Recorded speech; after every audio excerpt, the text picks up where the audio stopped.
Hi, first graders. So, over spring break, one of the things that I've been working on are different projects around the house, and that includes mulching around the house outside, painting the shutters on my house. So, it made me think about several stories actually. If you give a pig a pancake, if you give a cat a cupcake, all of those different books. If you give a mouse a cookie, and if you give a moose a muffin. There are so many versions of this story, and I have several that I'm going to be reading over the next couple of days. But the reason I thought about these books is because when you start to do one task, often it leads you to think about something else, or it makes you want to do something else. So when I started cleaning out the weeds, then all of a sudden I wanted to lay down tarp and put new mulch down. And then when the new mulch was down and it was all fresh and beautiful, then I wanted to plant new flowers. And then when you plant new flowers, then you want your house to look nice and clean. And that's when I started painting the gutters and painting the door. And then it has trickled into wanting to redo the back porch and wanting to do the flooring in the house and wanting to paint. Maybe as a kid right now you don't relate to that as much, but as an adult, I very much connect to this book and how one thing leads to wanting something else, and how something triggers that train of thought. So I thought it would be fun to read you some of these books this week. So I'm going to start with If You Give a Moose a Muffin by Laura Joffe Numeroff, illustrated by Felicia Bond.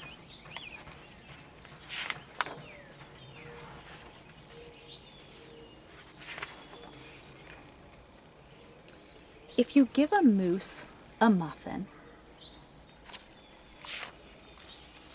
he'll want some jam to go with it. So you'll bring out some of your mother's homemade blackberry jam. When he's finished eating the muffin, he'll want another, and another, and another. When they're all gone, he'll ask you to make more. You'll have to go to the store to get some muffin mix. He'll want to go with you.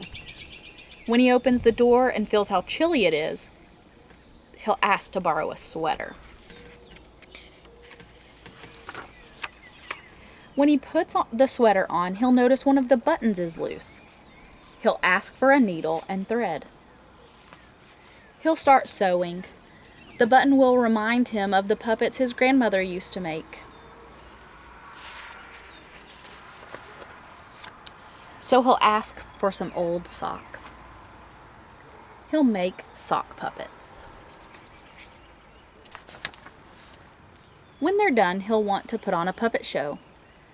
He'll need some cardboard and paint. Then he'll ask you to help make the scenery. When the scenery is finished, he'll get behind the couch, but his antlers will stick out. So he'll ask for something to cover them up. You'll bring him a sheet from your bed. When he sees the sheet, he'll remember he wants to be a ghost for Halloween. He'll try it on and shout, "Boo!" It'll scare him so much, he'll knock over the paints. So he'll use the sheet to clean up the mess. Then he'll ask you for some soap to wash it out. He'll probably want to hang the sheets up to dry.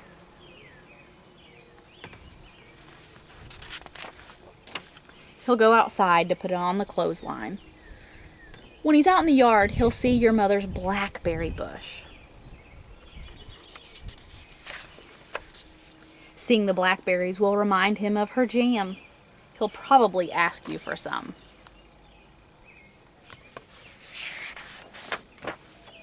And chances are, if you give him the jam, he'll want a muffin to go with it.